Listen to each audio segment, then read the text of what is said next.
नमस्कार, खबर उत्तर प्रदेश में आपका स्वागत है। मैं हूं आपके साथ मनोज मानस। खबरों का रुख करें उससे पहले देख लेते हैं इस वक्त की सुर्खियां। मथुरा दौरे पर मुख्यमंत्री योगी आदित्यनाथ रामकिशन हॉस्पिटल में सीटी स्कैन मशीन का करेंगे उद्घाटन, जनता को करेंगे संबोधित। सीएम योगी आदित्यनाथ कारगिल विजय दिवस पर शहीदों को दी श्रद्धांजलि। कारगिल शहीद स्मृति वाटिका में हुआ कार्यक्रम। ज्ञानवापी परिसर का एएसआई सर्वेक्षण का मामला मुस्लिम पक्ष की ओर से हाई कोर्ट में अपील दाखिल। आज सुबह 11 बजे इलाहाबाद हाई कोर्ट करेगा सुनवाई। आज मेरठ में सपा अध्यक्ष अखिलेश यादव राली चौहान जाकर हादसे में शिकार कांवड़ियों को देंगे श्रद्धांजलि।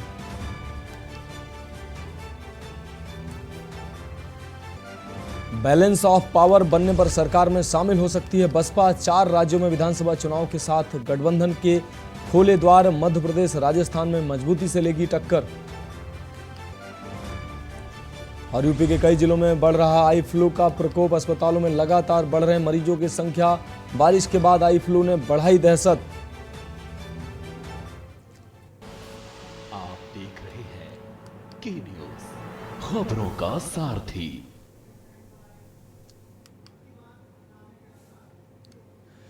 तो अब की बार हंगामे के आसार। अब खबरें विस्तार से हम बात कर रहे हैं। खबर दिल्ली से है। 11 बजे से शुरू होगी लोकसभा और राज्यसभा की कार्रवाई। आपको बता दें, दोनों सदनों में आज फिर से हो सकता है हंगामा। मणिपुर मामले पर विपक्षी सांसद कर सकते हैं हंगामा। दोनों सदनों में आज फिर से हंगामे के आसार नजर आ रहे हैं। मणिपुर मामले पर विपक्षी सांसद हंगामा कर सकते हैं। मणिपुर मामले पर विपक्ष सदन में चर्चा चाहता है। तो दिल्ली से अहम खबर आपको दिखा रहे हैं। 11 बजे से शुरू होगी लोकसभा और राज्यसभा की कार्रवाई। इस बीच विपक्ष मणिपुर के मुद्दे पर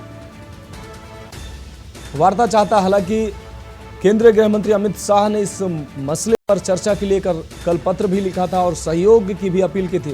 प्रवेश शर्मा हमारे संवाददाता दिल्ली से इसी खबर पर हमारे साथ जुड़ गए हैं। जी प्रवेश, अगर बात की जाए दोनों सदनों में हंगामा एक बार फिर से हो सकता है। पक्ष और विपक्ष दोनों तैयार हैं। क्या अहम अपडेट? जी बिल्कुल, देखिए मैं आपको बता दूं कि लगातार पिछले 4 से 5 दिन से हम देख रहे हैं, जब से संसद का सत्र शुरू हुआ है, लगातार हंगामे की भेंट चढ़ रहा है। कोई भी काम नहीं हो पा रहा है। सबसे बड़ी बात यह है कि मणिपुर के मुद्दे को लेकर पूरा विपक्ष एकजुट है और विपक्ष चाहता है कि प्रधानमंत्री मोदी इस मामले को लेकर सदन में बोले, लेकिन बार बार ऐसे ना होने के कारण विपक्ष ने आज ये तय किया है कि वो अविश्वास प्रस्ताव पारित करेगा, जिसमें मैं आपको बता दूं कि स्पीकर की सहमति का लेना अनिवार्य होता है। अगर स्पीकर की आज सहमति मिल जाती है तो विपक्ष आज अविश्वास प्रस्ताव लाएगा और उसके बाद प्रधानमंत्री मोदी को इस मामले को लेकर बोलना ही पड़ जाएगा। और इसी वजह से ये रणनीति के तहत आज फिर हंगामा देखने के पूरे आसार दिखाई दे रहे हैं। जी हाँ प्रवेश, अगर बात की जाए स्पीकर की, तो स्पीकर अगर इस मामले पर सहमति जताते हैं तो 50 सांसदों की इसमें सहमति भी जरूरी होगी विपक्ष के इस प्रस्ताव के समर्थन में। बिल्कुल, देखिए मैं आपको बता दूं, कांग्रेस के जो नेता प्रतिपक्ष है अधीर रंजन ने कल ही जो है पूरे सांसदों को एक जारी करके सूचना दे दी थी। उनको आदेश पारित कर दिया था कि आज के दिन उनको सबको उपस्थित रहना है, ताकि उनकी उपस्थिति दर्ज होने के बाद ही जो है ये 50 से ज्यादा सांसदों की जो संख्या होगी वो क्रॉस होगी और उसके बाद ही सहमति के बाद ही अविश्वास प्रस्ताव लाया जा सकेगा। जी हाँ प्रवेश, अगर बात की जाए अविश्वास प्रस्ताव की, तो अविश्वास प्रस्ताव हालांकि 17वीं लोकसभा में अभी एक बार भी नहीं आया है। ये पहला अविश्वास प्रस्ताव लाने का प्रयास कर रहा है संयुक्त विपक्ष।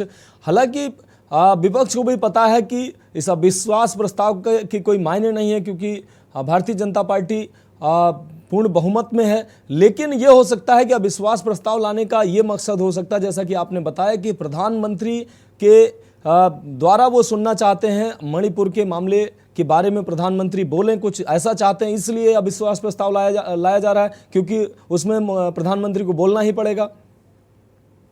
बिल्कुल, देखिए अगर अविश्वास प्रस्ताव आता है तो उसमें सदन में प्रधानमंत्री मोदी को मणिपुर के मामले को लेकर जो है बात करनी होगी, बोलना ही पड़ेगा। जो जो कि पूरा विपक्ष चाहता है, लगातार विपक्ष हमलावर है। विपक्ष ने लगातार मणिपुर के मसले को लेकर या ये बात करें कि मणिपुर के मामले को लेकर लगातार हमला किया है, जिसकी वजह से चाहे लोकसभा हो चाहे राज्यसभा हो, दोनों का सदन स्थगित हो रहा है और बार बार हंगामे की भेंट चल जाता है। और इसी वजह से जो है इस बार विपक्ष जो है प्रधानमंत्री को मजबूर करने के लिए या साफ तौर पर मैं ये कहूँ उनको बोलने के लिए एक अविश्वास प्रस्ताव लाना चाहता है, ताकि प्रधानमंत्री को मणिपुर के मामले पर बोलना पड़े। जी प्रवेश, इस अहम जानकारी के लिए आपका शुक्रिया। आप नजर बनाए रखिए, आगे भी अहम अपडेट लेते रहेंगे। तो आपको बता दें कि लगातार विपक्ष घेरेबंदी कर रहा है और आज अविश्वास प्रस्ताव लाने की विपक्ष की तैयारी है। संयुक्त विपक्ष इस अविश्वास प्रस्ताव की लाने की तैयारी कर रहा है। हालांकि विपक्ष को भी ये पता है कि अविश्वास प्रस्ताव लाने से कोई फर्क नहीं पड़ने वाला है, फिर भी चूंकि अविश्वास प्रस्ताव में एक नियम होता है कि प्रधानमंत्री को इस प्रस्ताव अगर स्वीकार हो जाता है तो प्रधानमंत्री को जवाब देना होता है, प्रधानमंत्री को इस मसले पर बोलना होता है। शायद विपक्ष प्रधानमंत्री चूंकि बोले, इस लिए विपक्ष ऐसा करना चाह रहा है, विश्वास प्रस्ताव लाने की तैयारी कर रहा है, क्योंकि 17वीं लोकसभा में इससे पहले अभी तक कोई अविश्वास प्रस्ताव नहीं आया। हालांकि 16वीं लोकसभा में अविश्वास प्रस्ताव लेकर विपक्ष आया था, जिसमें उसको मुंह की खानी पड़ी थी। तो 17वीं लोकसभा में एक बार फिर से विपक्ष अविश्वास प्रस्ताव लाने की तैयारी कर रहा है।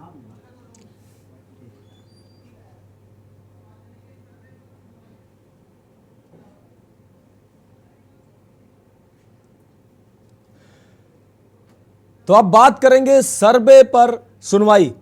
हम लगातार इस मामले पर बने हुए हैं। प्रयागराज से ये खबर आपको दिखा रहे हैं। ज्ञानवापी सर्वे को लेकर हाईकोर्ट से बड़ी अपडेट सामने आ रही है। ज्ञानवापी परिसर का एएसआई सर्वेक्षण का मामला आज मुस्लिम पक्ष की ओर से हाईकोर्ट में जो अपील दाखिल की गई थी उस पर अहम फैसला आना है। तो 21 जुलाई के एएसआई सर्वे के आदेश पर रोक की मांग के तहत यह आज सुनवाई होनी है। आज सुबह 11 बजे इलाहाबाद हाई कोर्ट में यह सुनवाई होगी। सुनवाई के बाद लंच तक ये लगभग ये फैसला आ जाएगा। चीफ जस्टिस प्रीतिंदर दिवाकर कर रहे हैं इस मामले की सुनवाई। आपको बता दें, अर्जेंसी के बाद अब केस की मेरिट पर सुनवाई होगी।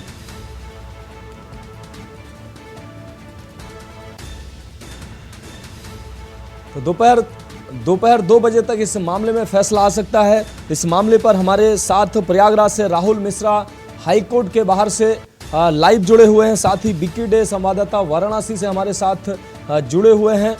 लगातार इस मसले पर हम बने हुए हैं। राहुल मिश्रा, आपके पास आना चाहेंगे। जिस तरीके से हलचल तेज हो गई है, मुस्लिम पक्ष की तरफ से जो याचिका दाखिल की गई थी उस पर कुछ ही समय बाद सुनवाई शुरू हो जाएगी।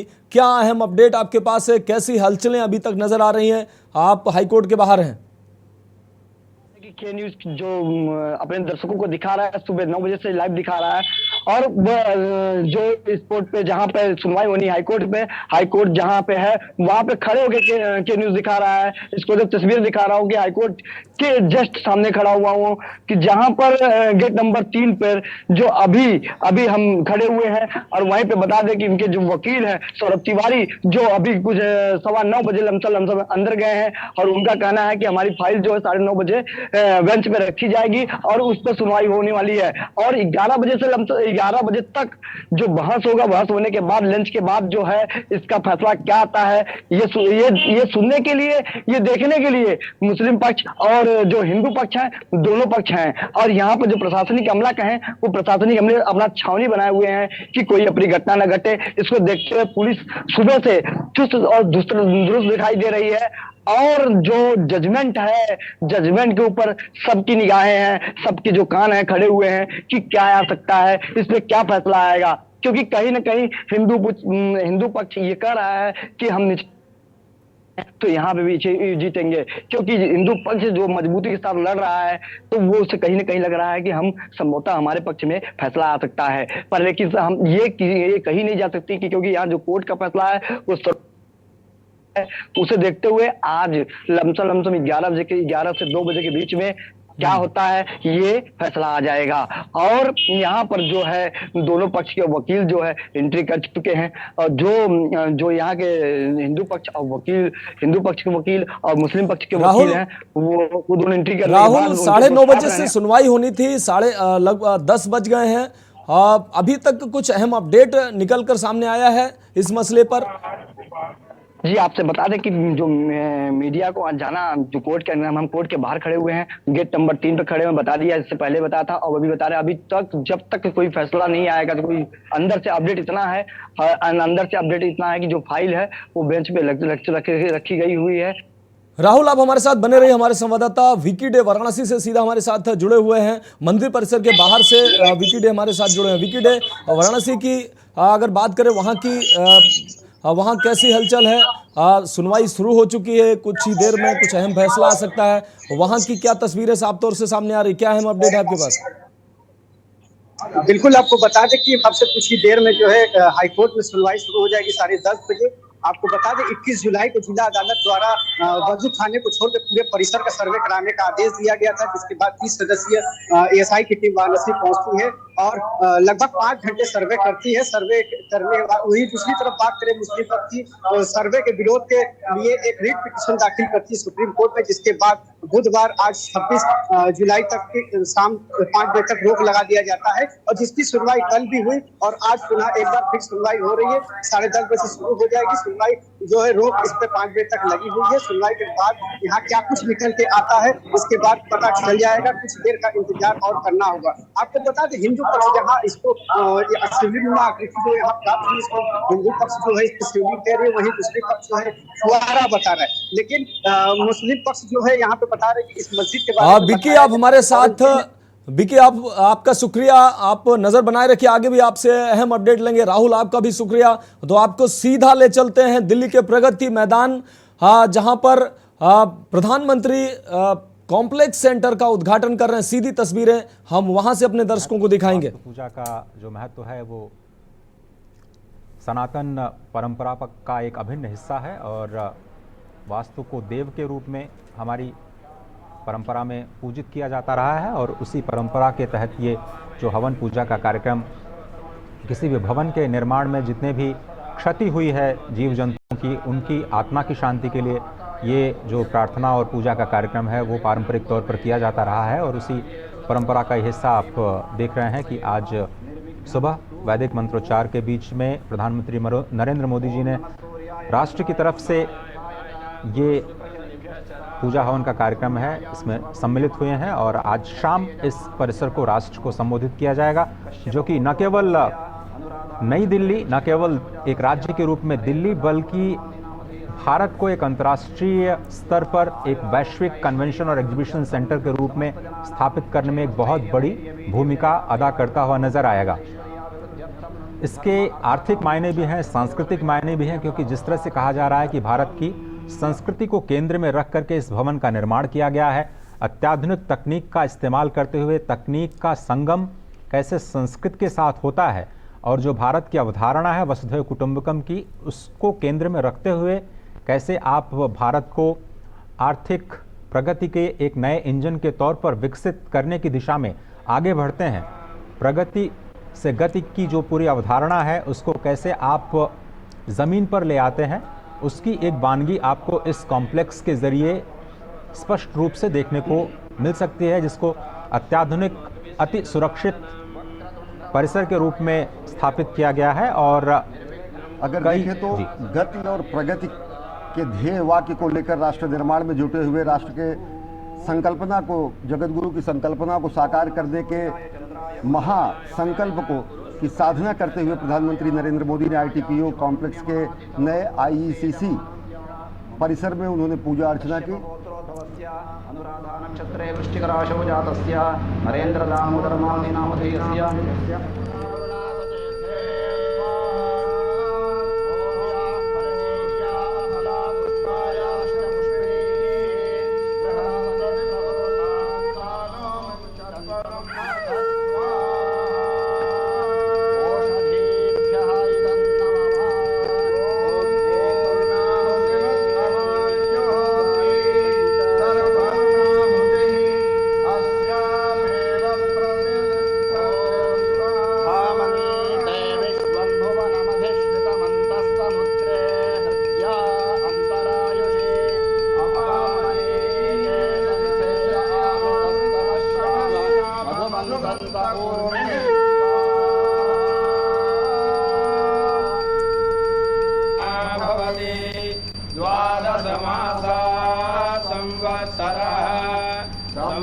संवत्सरमेवावरुन्धे मौञ्जी भवति ऊर्ध्वैमुञ्जाः ऊर्जमेवावरुन्धे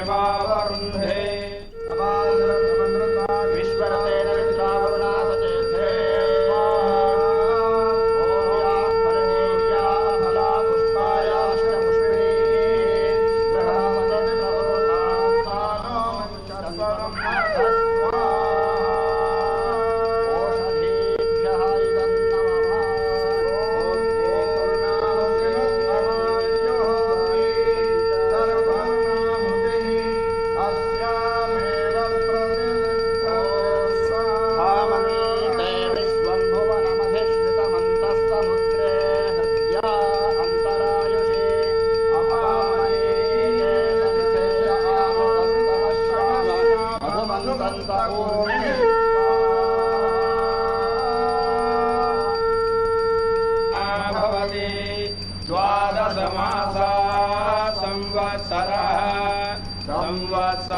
संवत्सरमेवावरुन्धे मौञ्जी भवति ऊर्ध्वैमुञ्जाः ऊर्जमेवावरुन्धे विश्वरतेन विश्रावरुणासचेते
तो देश के सबसे बड़े कन्वेंशन सेंटर का उद्घाटन प्रधानमंत्री नरेंद्र मोदी ने कई बार उद्घोष किया है कि वयम राष्ट्रीय जागृयाम पुरोहितः, राष्ट्र के नवजागरण के लिए, राष्ट्र के उत्थान के लिए एक स्वप्नद्रष्टा के रूप में। तो प्रगति मैदान से सीधी तस्वीरें आप देख पा रहे थे, जहां पुनर्विकसित IECC कन्वेंशन सेंटर को देश को समर्पित करने से पहले आयोजित पूजा अनुष्ठान में शामिल हुए प्रधानमंत्री नरेंद्र मोदी। देखें तो ये भारत के नए उत्कर्ष आपको बता दें, बताता है ये भारत के गौरवशाली इतिहास। ये कन्वेंशन सेंटर सिडनी के ओपेरा हाउस से भी बड़ा कन्वेंशन सेंटर है, जो दुनिया में उन्नत भारत बड़ा सेंटरों में ओपेरा हाउस गिना जाता है, उससे भी बड़ा वैभव के साथ सभी ये अंतर्राष्ट्रीय कन्वेंशन सेंटर है। सम्मेलनों के आयोजन के लिए पूरी तरह तत्पर है, समर्थ है। लगभग 7000 लोगों के बैठने की इसमें क्षमता है। विश्व स्तरीय बड़े और तकनीक के कार्यक्रम इसमें आयोजित किए जाएंगे। अगर देखें तो ये प्रगति मैदान तो पुनर्विकसित किया गया है इस कन्वेंशन सेंटर को। महासंस्थान है, ये भारत के गौरव देश को समर्पित करने से पहले ये पूजा अनुष्ठान कार्यक्रम, जिसमें प्रधानमंत्री शामिल हुए हैं, तो अंतर्राष्ट्रीय प्रदर्शनी सह सम्मेलन केंद्र परिसर का ये नया प्रगति मैदान है। उद्घाटन समारोह, भारत की जिसमें प्रधानमंत्री शामिल हुए हैं, आज शाम को इस परिसर को देश को समर्पित करेंगे।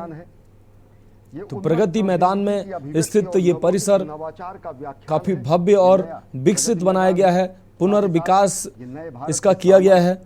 शक्ति स्वाभिमान का महागान है ये नया। और इस परियोजना में 2254 करोड़ रुपए की लागत आई है। मंत्रालय ने बताया लगभग 123 एकड़ के क्षेत्र में ये परिसर सनातन संस्कृति के बना हुआ है। इसमें जो दुनिया के शीर्ष 10 प्रदर्शनी और सम्मेलन में से ये एक है कन्वेंशन सेंटर। सर्वे संतु निरामया की अभ्यर्थना करते हैं। जो लगभग 7000 लोगों के बैठने की इसमें व्यवस्था है। के रूप में हर व्यक्ति की सेवा की बताया जाता है कि ऑस्ट्रेलिया के सिडनी स्थित ओपेरा हाउस से भी बड़ा कन्वेंशन सेंटर है ये। तो देश के एक बड़े कन्वेंशन सेंटर का उद्घाटन प्रधानमंत्री के द्वारा हुआ है।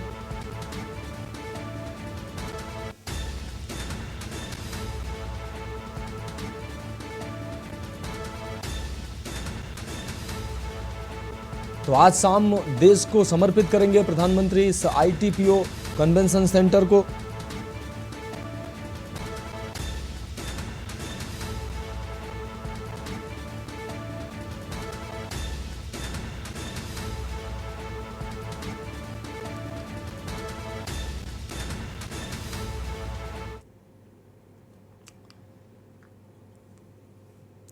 तो अब बात करेंगे अगली खबर की, बारिश का कहर।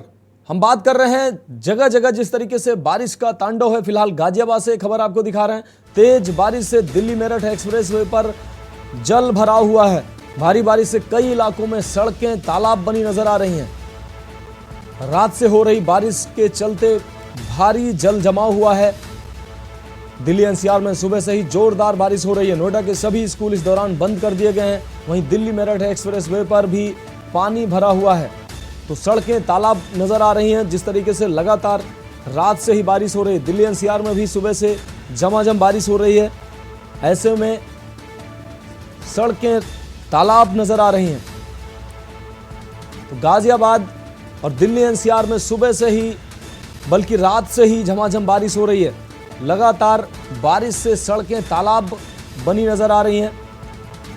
हालांकि गर्मी से लोगों को राहत जरूर मिली है। जिस तरीके से उमस भरी गर्मी से लोग परेशान थे, उससे राहत जरूर मिली है। लेकिन भारी बारिश से जल भरा हुआ है, जिससे लोगों को काफ़ी दिक्कतों का सामना करना पड़ेगा। रात से हो रही बारिश के चलते भारी जल जमा हुआ है। आपको बता दें, कई हाईवे जो दिल्ली NCR को देश के अन्य हिस्सों से जोड़ते हैं, वहां भारी जल जमाव हुआ है।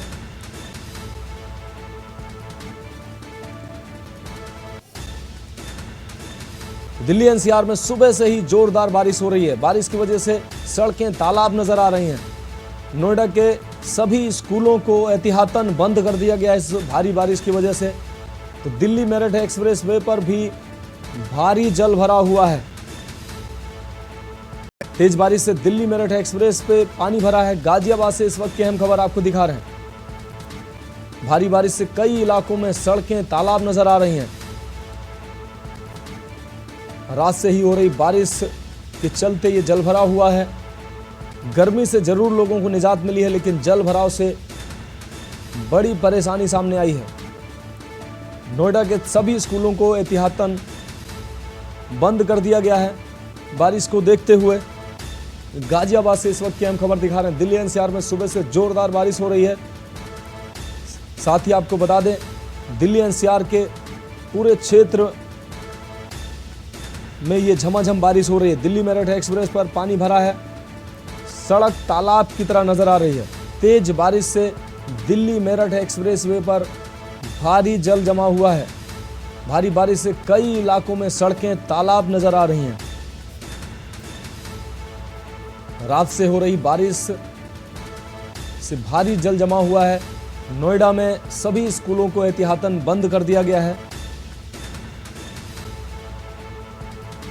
हालांकि लोगों को बारिश होने से गर्मी से निजात जरूर मिली है। जिस तरीके से उमस भरी गर्मी से लोग परेशान थे, लेकिन उसके साथ ही और इसी खबर पर हमारे संवाददाता जयबीर मावी हमारे साथ जुड़े हुए हैं। जयबीर, अगर बात की जाए, रात से ही लगातार बारिश नोएडा और गाजियाबाद पूरे NCR क्षेत्र के लिए कितनी बड़ी आफत बन के आ रही है? हालांकि गर्मी से जरूर लोगों को राहत मिली है। देखिए, आपको बता दें कि जिस तरह लगातार बारिश हो रही है, इस बारिश से कहीं ना कहीं जो आम जनजीवन है वो अस्त व्यस्त होता हुआ नजर आ रहा है। क्योंकि जिस तरह जो गाजियाबाद की जो नदियां हैं, पहले यमुना नदी रही हो या फिर अब हिंडन नदी है, उफान पर है। और लगातार जो देहात क्षेत्र, जो उसके दूर क्षेत्र के आसपास के जो लोग हैं, उनको कहीं ना कहीं बड़ी समस्याओं का सामना करना पड़ रहा है। पहले ही वहां पर जल भराव है और ऐसे में यदि पीछे से जो नदियां हैं उनमें अगर पानी छोड़ा जाता है तो कहीं ना कहीं बारिश भी अब बाढ़ की बारिश साबित हो सकती है। तो लगातार जो बारिश पड़ रही है, जो मैदानी क्षेत्र, जो अभी ऐसे क्षेत्र है जहाँ पर जो पानी का कोई प्रभाव नहीं है, लेकिन वहां पर गर्मी से लोगों को राहत अवश्य मिली है। लेकिन उसी के साथ साथ जो ऐसे जो दूर क्षेत्र हैं गाजियाबाद, दिल्ली NCR के, वहां पर लोगों के लिए किसी आफत से कम नजर नहीं आ रही है। लगातार बारिश जिस तरह से सुबह से ही पड़ रही है, तेज बारिश है, उस बारिश के चलते चलते लोगों में राहत के, जो गर्मी से राहत है, वही जो पहाड़ दूर क्षेत्र है वहां पर लोगों में भय है, डर है कि अब यदि और पानी बढ़ता है तो वो कहीं ना कहीं समस्याओं का सामना करना होगा। जी हाँ जयवीर, इस अहम जानकारी के लिए आपका बहुत शुक्रिया। तो आपको बता दें लगातार गाजियाबाद सहित दिल्ली एनसीआर के तमाम क्षेत्रों में रात से ही झमाझम बारिश हो रही है। ऐसे में लोगों को निश्चित रूप से जल भराव और तमाम ऐसी समस्याओं से सामना करना पड़ रहा है। गर्मी से जरूर लोगों को राहत मिली है, लेकिन भारी जल जमाव से लोगों में एक दहशत का माहौल है। जिस तरीके से लगातार यमुना और हिंडन नदी अपना रौद्र रूप धारण किए हुए हैं, ऐसे में लोगों में लगातार जिस तरीके से बारिश हो रही है, एक डर का माहौल है। तो गाजियाबाद से खबर आपको दिखा रहे हैं, दिल्ली एनसीआर के आसपास के पूरे क्षेत्र में रात से ही झमाझम बारिश हो रही है, जिससे यमुना का जलस्तर तो बढ़ ही रहा है, हिंडन नदी भी अपने रौद्र रूप में है। तो खबरों में अभी के लिए इतना ही, मुझे दीजिए इजाजत और आप देखते रहिए के न्यूज़ इंडिया।